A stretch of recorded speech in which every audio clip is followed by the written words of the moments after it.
기독교에서 성경을 대표하는 성경 구절 하나를 정하라 하고 이렇게 묻는다면 아마 많은 분들이 하나님이 세상을 이처럼 사랑하사 독생자를 주셨으니 이는 그를 믿는 자마다 멸망하지 않고 영생을 얻게 하려 하십니다 하는 이 말씀을 선택할 겁니다.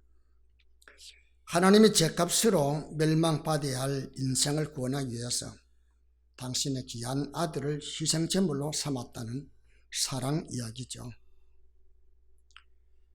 이런 하나님의 사랑을 우리가 알면 그 하나님의 사랑이 어떻게 내게 이루어져서 다가와서 오늘 내가 구원받았는가를 알게 되어지면 살아가는 삶의 의미가 분명히 달라집니다. 많은 사람들이 신앙생활 하기 힘들다 그렇게 말들 해요. 간간히. 근데 왜 그럴까? 하나님께서 나에 대한 사랑을 어떻게 표현했는가, 하나님의 사랑이 어떻게 내게 공급되었는가를 안다면은 그 사랑에 내가 매료가 되었기 때문에 그 사랑의 힘에 의해서 나는 모든 것을 감사로 이렇게 내가 표현하며 살아갈 수 있습니다. 그럼 이 사랑의 가치, 진미를 내가 경험하지 못했기 때문에 말로는 하나님 나를 사랑하고 내가 그 하나님 사랑을 믿는다 하지만은 실제적인 그 사랑이 내게 피부적으로 느껴지지 아니하니까 사랑에 대한 감격이 없는 거죠. 사랑에 대한 감격이 없다 보니까 사는 것 자체가 무의미하고 신앙생활조차도 별로 호감이 안 가는 거죠. 아가서에 보면은 사랑은 죽음보다 강하다 그랬습니다. 사랑이 내 안에 공급되어지고 그 사랑이 나를 지배하게 되어진다면은 세상 내가 살아가는 길에 험하고 어려운 역경이 다가온다 할지라도 또 실제적으로 내게 죽음이 다가온다 할지라도 나는 겁나지 않을 겁니다. 왜? 그 사랑의 힘에 내가 사로잡혔기 때문에. 흔히들 그렇게 말하잖아요. 여자는 약하지만은 어머니는 강하다. 똑같은 여자인데 어떻게 어머니가 강할 수 있습니까? 자녀를 향한 부모의 사랑의 그 힘이 너무나도 강하기 때문이라 그런 말씀이죠. 인간 구원에 나타나는 하나님의 극진한 사랑과 은혜, 이것을 여러분에게 소개하고 지쳐있는 우리, 어떻게 보면 힘들다고 부리지고 있는 우리에게 하나님께서 우리를 구원하기 위해서 어떤 사랑을 베푸는가를 다시 한번 또 회상해 보면서 힘을 얻는 그런 시간 되었으면 좋겠습니다. 제가 이 설교 준비를 하다가 어릴 때 제가 자주 불렀던 복음성이 생각났습니다. 벌써 65년 전 이야기네요. 제가 7살 때에 막 교회를 나갔는데 그때부터 불렀던 복음성이 지금도 변함없이 여전히 제 가슴속을 울리고 있기 때문에 언젠가도 여러분이 불렀고 여러분도 잘 아는 말씀이겠습니다만 아름다운 이야기가 있네 하는 그런 가사입니다. 아름다운 이야기가 있네 구세주의 사랑 이야기. 이가 1절과 3절을 부르고 말씀을 드리도록 하겠습니다.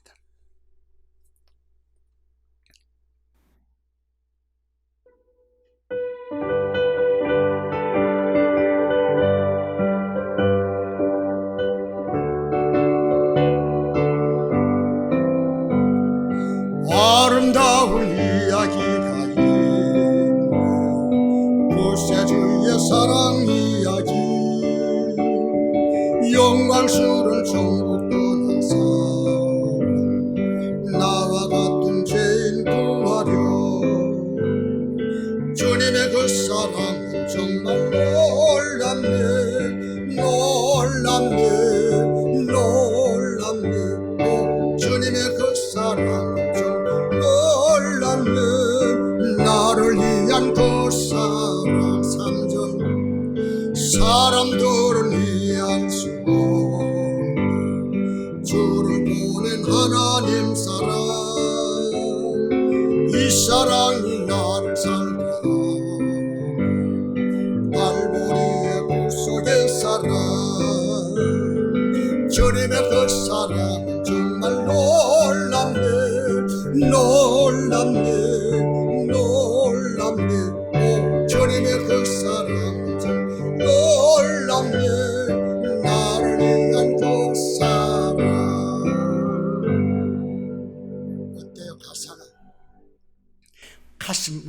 않습니까? 저는 간간히 살아가는 삶이 여러분과 또 마찬가지였습니다만 힘들다고 느껴질 때가 있고 피곤하다고 느껴질 때가 있으면 그때마다 나를 구원하기 위해서 하나님은 당신의 품에 있는 독생자를 이 땅 십자가에 내어주기까지 했는데, 그리고 주님은 그 십자가의 고통이 얼마나 고통스럽다는 사실을 너무 잘 알면서도 그 길을 묵묵히 가면서 십자가에 죽기까지 하셨는데, 오늘 내가 겪고 있는 아픔과 고통이 어찌 주님이 겪었던 아픔이나 하나님이 겪었던 그 아픔에 비교될 수 있겠는가? 그래서 그 사랑의 힘이 저를 그 어렵고 힘든 과정들을 통과하게 만들어 온 여기까지 오게 되었습니다. 그래서 자주자주 이 사랑의 이 이야기를 제가 노래로 할 때가 많이 있습니다. 요한계시록 1장 8절에 보면은 나는 알파와 오메가라. 이제도 있고 전에도 있었고 장차 올 자요 전능한 자라. 하나님을 소개하는 그런 내용이 나오죠. 처음과 나중이 되시고 이제도 있고 전에도 있었고 영원하신 분이시며 불가능이 없으신 전능하신 분이실 뿐만 아니라 장차 오실 분으로 이렇게 소개합니다. 정말 위대한 하나님이시죠. 그 위대하신 하나님, 그분이 당신의 사랑하는 독생자를 십자가에 희생시키고 그 값으로 인생을 구해놨다는 것은 인간을 얼마나 사랑했는가를 한마디로 잘 표현해주고 있죠.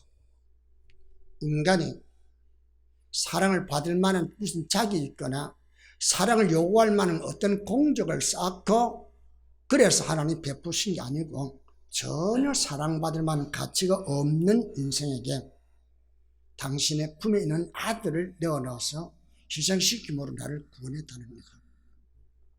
얼마나 나를 향한 사랑이 컸는가를 보여주게 되죠. 또 한편으로서는 모든 것을 마음대로 할 수 있는 그 전능하신 하나님께서 얼마나 해결할 수 없으면은 당신의 아들을 십자가에 넣어주고 죽게까지 해서 우리를 구원하게 했는가? 그건 곧 뭘 말하죠? 죗값을 지불하지 않고서는 하나님의 진노를 벗어날 길이 없음을 자세하게 보여주시는데, 그 죗값을 이 땅에서는 어디에서는 찾아볼 수 없었기에 하나님 비상수단으로 당신의 아들을 죗값으로 이렇게 만들어서 죽게 만들어 여러분 나를 구원했다는 겁니다. 대단하지 않습니까? 여러분과 내가 날 좀 구원해 주세요. 그렇게 몸부림치고 우니까 하나님이 그 눈물을 보시고 구원한 게 아닙니다. 여러분과 나는 태어나면서부터 죄인으로 태어나서 죄가 어떤 결과를 가져올지 모르면서도 죄 중에 살다가 결국 멸망받는 그런 인생입니다. 그런데 그런 인생을 잔잔히 보시던 하나님께서 이래서는 안 되겠다 하셔서 그분이 스스로 인간 구원을 모셔가게 되었고 계획을 짰고 그래서 아들을 보냈다는 것이죠. 전능하신 하나님이시지만은 죄값을 받지 않고는 죄를 용서할 수 없는 그분의 공의가 완벽한 죄값을 요구하기에 여기에 충족시킬 수 있는 완벽한 제물로는 성육신 하시는 당신의 아들밖에 다른 길이 없음을 알게 되자 하나님 당신의 아들을 사람의 몸을 입고 이 땅에 오시게 하셨고 이 땅에 탄생케 하셨고 그날이 바로 성탄절이라는 겁니다. 이 성탄절은 나를 구원하기 위해서 하나님이 당신의 아들을 보내신 날입니다. 주님께서 오신 날이 없다면, 하나님께서 보내신 날이 없다면 나는 결코 하나님의 백성 될 수 없었고 구원을 받을 수 없을 것입니다. 여러분은 하나님을 거역했습니다. 우리는 아담 안에서 불순종 길을 걸었습니다. 하나님을 배반한 인생입니다. 그런데 하나님은 당신의 형상대로 지음받은 인생이기 때문에 이를 소멸시키었고 영원히 죽는 걸 볼 수 없어서 파격적인 사랑을 베풀고자 자기를 세상에 드러내신 날이 바로 성탄절인 겁니다. 그냥 기쁘다 구주 오셨네 만백성만 이렇게 우리는 충분히 노래하고 남을 수 있는 그런 귀한 날이라는 것이죠. 이런 사실을 너무나 잘 알고 있었던 사도 바울은 우리가 아직 죄인 되었을 때에 그리스도께서 우리를 위하여 죽으심으로 하나님께서 우리에 대한 자기의 사랑을 확정하시느니라고 이렇게 소개합니다. 얼마나 사랑했는가를. 그런데 우리는 어떤 존재입니까? 금단의 열매를 따먹고 하나님과의 관계를 스스로 끊어 에덴 동산에서 추방당한 그런 죄인입니다. 그럼에도 불구하고 우리 육체 속에 지니고 있는 하나님의 생명, 곧 우리의 영혼을 귀하게 여기신 하나님은 인간을 회복시킬 수 있는 유일한 길이 독생자로 대생하는 길밖에 없음을 알자 그 아들을 성육시키게 해서 이 땅에 탄생케 했다는 겁니다. 그냥 된 것 같죠? 여러분과 내가 예수 믿고 구원받는 게 그냥 된 것 같죠? 그러나 하나님께서는 여러분과 나를 구원하기 위해서 엄청난 대가를 지불하려고 계획을 세웠고 하나님의 정한 때가 되면 독생자를 보내어서 그 과정을 우리 눈으로 보게끔 만들었습니다. 지겹도록 하나님의 말씀을 불순종하며 목이 곧고 완악한 대로 살아가다가 끝내 멸망받을 죄인들이지만은 그냥 지나칠 수 없었던 하나님은 하나밖에 없는 당신 아들을 이 땅에 보내어 대성물로 삼비된 겁니다.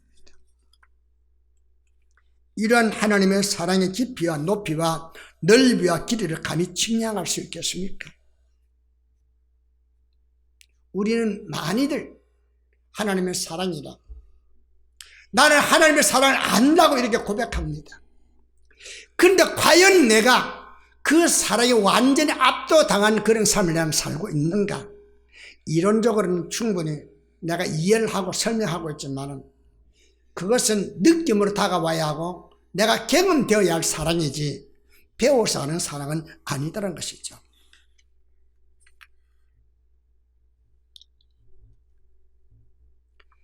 죄는 누가 범했습니까? 여러분과 내가 범했습니다. 그런데 죄값은 누가 당합니까? 하나님이 당신의 아들에게 죄값을 당하게 만들었다는 겁니다. 왜요? 여러분과 나를 사랑하기 때문입니다. 도저히 사랑할 수 없고 사랑받을 수 없는 죄인을 사랑할 수밖에 없는 그분의 속성이 이루어낸 결과라는 겁니다. 하나님 그분만이 가진 사랑의 본질이 그렇게 하지 않고는 견딜 수 없게 만들어서 독생자를 보내게 된 거라는 것이죠. 타락했습니다. 타락했지만 당신의 형상과 모양을 속에 지니고 있는 인성은 하나님 보시기에는 그 어떤 피조물보다 귀한 가치를 지니고 있는데 마지막이 뭐예요? 멸망이라는 겁니다. 그것을 생각하실 때에 하나님께서는 죄의 심판을 해결하지 않고 있으면 멸망받을 수밖에 없는 인간의 상태를 너무나 잘 알고 있었기 때문에 그걸 잘 알고 있는 그분이 절박한 사랑이 절실한 사랑의 표출로 당신 아들을 희생시키기에 되었다는 겁니다. 저는 이 설교 준비를 하면서 잘 아는 이야기입니다. 수없이 우리가 요한복음 3장 16절 들은 말씀인데 이것을 내가 또다시 할 필요가 있겠는가 하는 그런 생각도 많이 들었습니다. 그런데 제 가슴속에 조용히 그 사랑을 얼마나 알고 있느냐, 그 사랑을 실제적으로 체험하고 누리는 사람이 얼마나 되겠는가 그렇게 묻고 있습니다. 더구나 코로나로 인해서 교회 나오기 어려운 이런 상태에서 정말로 교회를 나오고 안 나오고는 나중 문제고 내 안에 정립되어 있는 그 하나님의 사랑의 힘 가지고 신앙을 이기고 있는 사람이 과연 몇 명이나 되겠는가, 그거를 자문하면서 오늘 말씀을 생각하게 되었습니다. 자비와 긍휼이 풍성한 하나님이 자신의 몸과 피와 존재 자체인 독생자를 십자가에 내어주어 우리를 향한 당신의 사랑을 확증시킨 것이죠. 이런 하나님의 결단이 없었다면, 이런 하나님의 가슴으로 나는 아픔이 없었다면 여러분 나에게 이 사랑은 결코 다가올 수 없었다는 것이죠. 근데 우리는 내가 믿어서 구원받았다 말하잖아요. 그 말이 틀린 말 아닙니까? 그러나 내가 믿기 이전에 하나님의 사랑이 우리에게 부어진 바 되었기에 그 사랑을 받아들이는 과정 속에 나에게 믿음이 필요했던 것입니다. 그러므로 나의 나됨은 전적으로 하나님의 은혜라. 할렐루야. 우리는 그렇게 고백할 수밖에 없습니다. 사랑은 이렇게 이 사랑을 경험하면서 시작되는 겁니다. 예수님은 본래 모습은 뭐요? 빌립보서 2장 6절에 8절에 말하기를 그는 근본 하나님의 본체시나 하나님과 동등됨을 취할 것으로 여기지 아니하시고 오히려 자기를 비워 종의 형체를 가지사 사람들과 같이 되셨고 사람의 모양으로 나타나서 자기를 낮추시고 죽기까지 복종하셨으니 곧 십자가에 죽으심이라는 말씀 그대로였습니다. 별 볼 일 없는 사람이 나를 위해 대신 죽겠다고 나선 게 아니라는 겁니다. 전혀 여러분과 나는 견딜 수 없는, 상대할 수 없는 그분이 하나님과 동등한 분이십니다. 하나님과 영광의 보좌에 앉으셔서 우리를 통해 경배를 받으셔야 할 그분이, 그분 스스로가 우리를 구원하기 위해서 종의 형체를 가져 사람 모습을 취했고 사람 모양으로 이 땅에 오셔서 십자가에 죽기까지 하셨기 때문에 여러분과 내가 구원을 받게 되었다는 겁니다. 하나님이 인간을 구원하시려고 인간의 모습을 취해 십자가에 죽으러 예수님께서 오셨다는 겁니다. 우리 모두는 한 번은 죽죠. 어쩔 수 없이 우리는 숙명적으로 죽을 수밖에 없는 죄인입니다. 그것은 아담의 원자가 우리에게 그런 결을 가져왔기 때문에. 그런데 예수님은 그렇게 죽을 수밖에 없는 존재가 아니라는 겁니다. 죽을 수도 안 되고 죽을 수 없는 분입니다. 그런데 그분이 죽으러 왔다는, 누구 때문에 따라할까요? 나 때문에. 나 때문에 왔다는 겁니다. 저는 오늘 새벽에도 나와서 하나님 이 사랑을 내가 표현할 수 없습니다. 정말 이 사랑이 깨달아진다면은 어찌 우리 예배가 울지 않을 수 있겠으며 감사하지 않을 수 있겠으며 나를 희생해서 주님의 영광을 위해서 쓰는 일에 주저하겠습니까? 저는 그런 생각이 듭니다.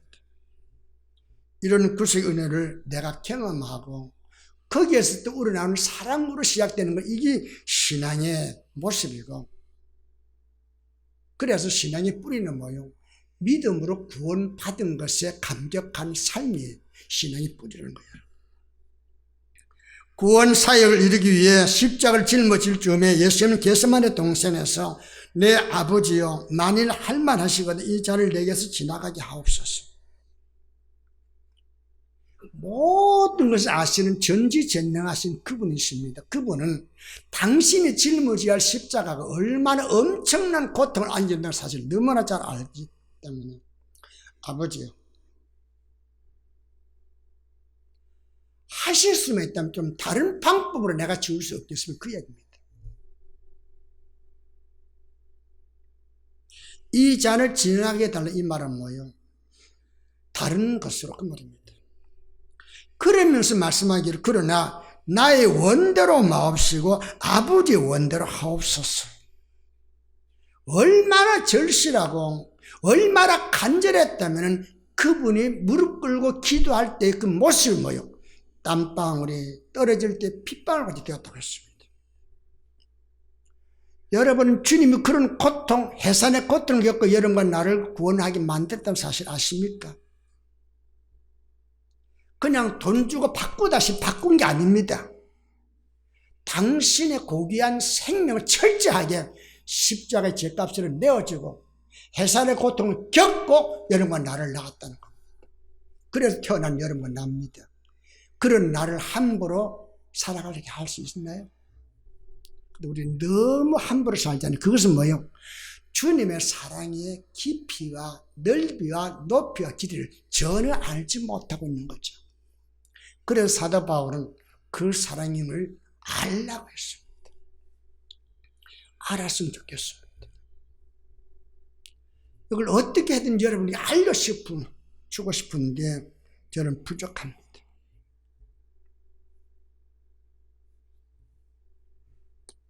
십자가의 고통을 피하고 싶어서 가능하시면 이 잔을 지나가게 하시되 아버지 원대로 하시라며 아버지 뜻을 맡기시는 그 주님,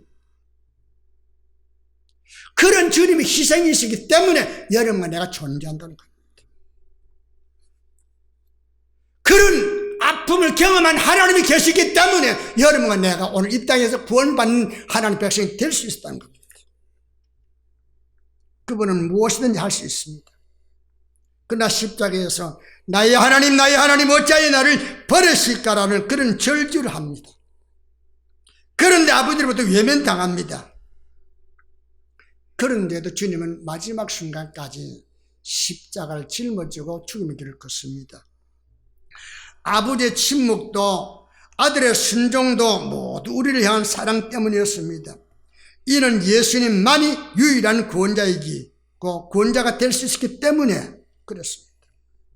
이 아들의 인간의 구원과 파괴된 온 우주 만물의 질서를 바르게 회복할 수 있기 때문에 하나님은 당신의 아들을 호소마저도 침묵으로 부인하시고 가슴에 못을 받는 아픔을 감수하시면서 아들의 죽어가는 모습을 지켜보았던 겁니다. 여러분, 이 장면을 여러분 한번 상상해 보세요. 아버지 하나님은 얼마든지 아들을 구원할 수 있습니다. 지금도 살릴 수 있습니다. 그런데도 죽여야만이 여러분과 나를 살릴 수 있다는 이 아픔을 하나님께서는 다 감수하시기 때문에 여러분과 내가 새롭게 거듭난 존재가 될 수 있었던 겁니다. 아담에게는 가죽옷으로, 아브라함에게는 순양으로, 이스라엘 백성들에게는 유월절 어린 양으로 장차 오실 메시아를 예시하시다가 육신의 몸을 입게 하여 세상 죄를 지고 가는 하나님 어린 양으로 이 땅에 보내신 바 되었다는 겁니다. 무게와 부피로 측량할 수 없는 죄인을 향한 하나님의 사랑과 은혜가 당신의 아들을 이 땅에 보낼 수밖에 없었고, 당신의 속성인 공의와 사랑을 만족시키지 않고서는 우리들의 죄 문제를 해결할 수 없었기에 하나뿐인 당신의 아들을 희생시켜 나를 구원하시기에 이르렀다, 그런 말씀이죠. 감격스럽지 않습니까? 신앙은 이 감격이 내 안에서 나를 나되게 만들어가는 겁니다. 근데 전혀 그거 없이 내가 배운 대로 내가 윤리와 도덕적인 측면에 기도 교인이 되려고 몸부림치고 있다고 한다면 아직도 그 사람은 주님의 사랑에서 멀리 거리가 떨어져 있는 사람이라 그렇게 말할 수 있겠습니다. 이런 예수님이 이 땅에 오실 때에 잉태 시에는 하나님의 사자가 요셉에게 말하기를 아들을 낳으려는 이름을 예수라 하라. 이는 그가 자기 백성을 그들의 죄에서 구원할 자심이라 현명을 해 주었습니다. 설명해 주었습니다. 꿈으로 해석해 주었습니다. 탄생 시에는 목자들에게 말하기를 내가 온 백성에게 미칠 큰 기쁨의 좋은 소식을 너희에게 전하노라.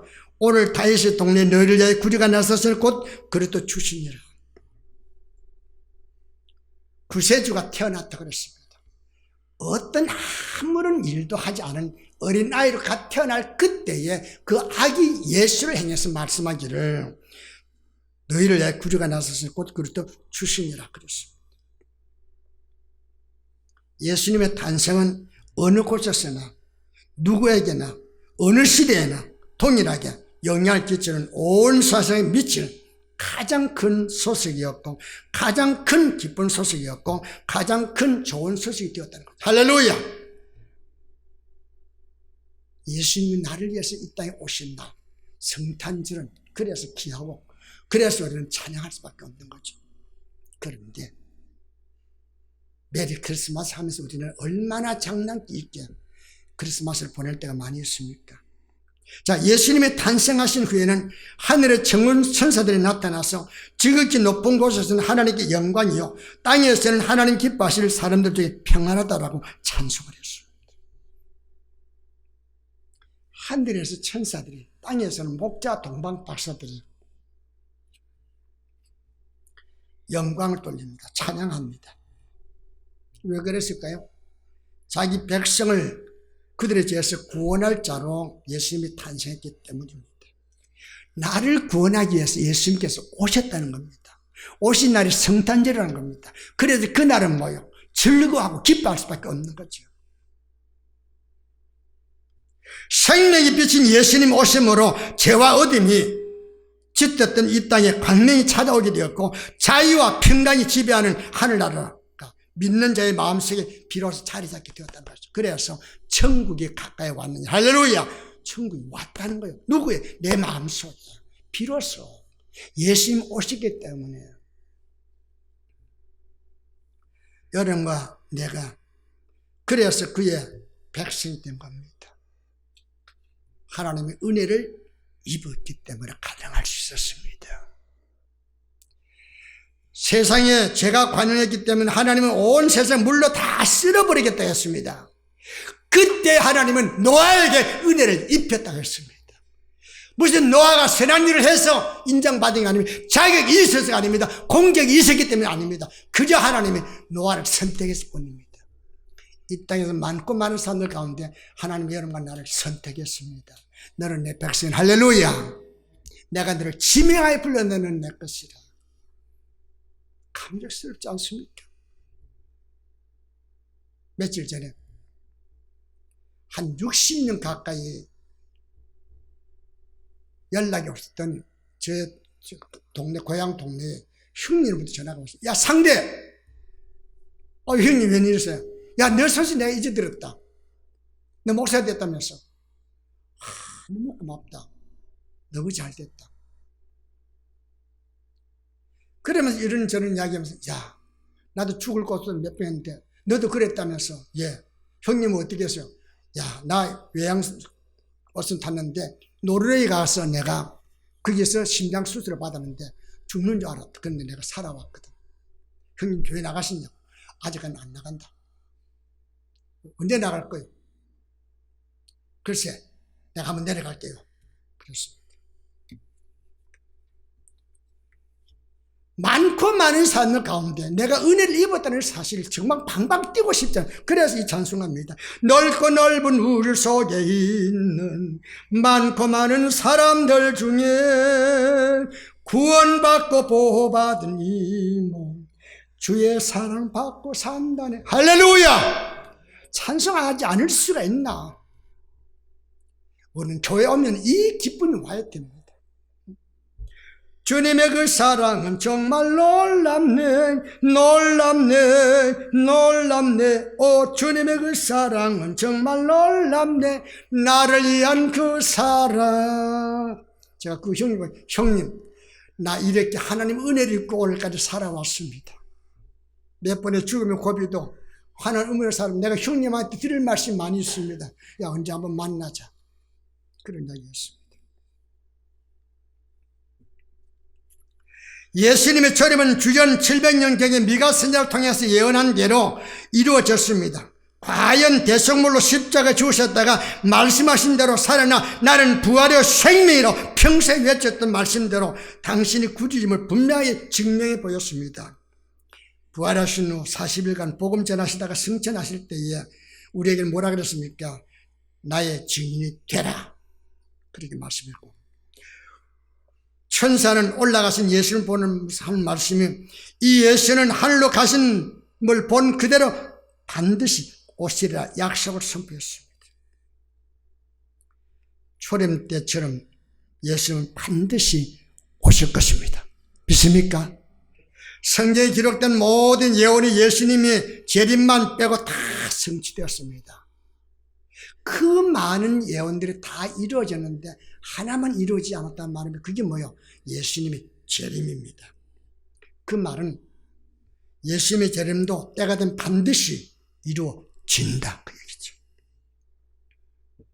여러분, 나는 성탄절을 앞두고 있습니다.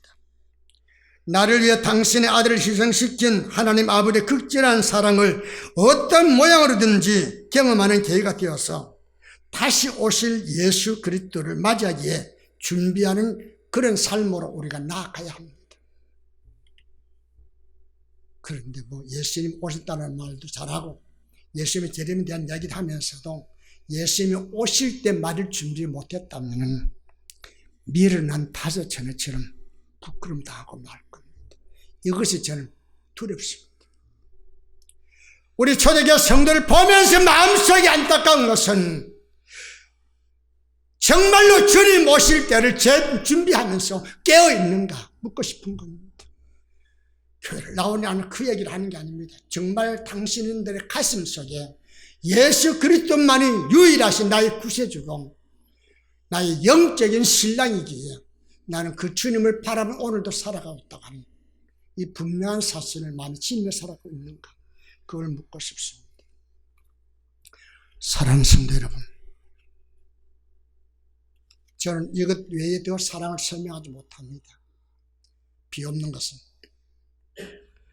주님께서 나를 구원하기까지 하나님께서 어떻게 고심했는가, 어떻게 해서 그 구원의 역사가 내게 이루어지기까지 하나님께서 역사하시는가, 그걸 다시 한번 되새겨보면서 이번 성탄절을 맞이할 때는 다시 한 번 더 기쁘다 구주오시며 만백성 맞으라고 외칠 때에 가슴이 뜨거움을 가지고 기쁘게 맞이하는 그런 성탄절 꼭 되시고, 여러분 삶 속에 이 사랑을 알고 이 사랑이 내 가슴 속에 나를 지배하고 다스려서 사랑의 노예로서 주님을 향해 달려가고 주님과 동행하며 주님 원하시는 대로 살아가는 그런 성도가 꼭 될 수 있기를 주의 이름으로 축원합니다.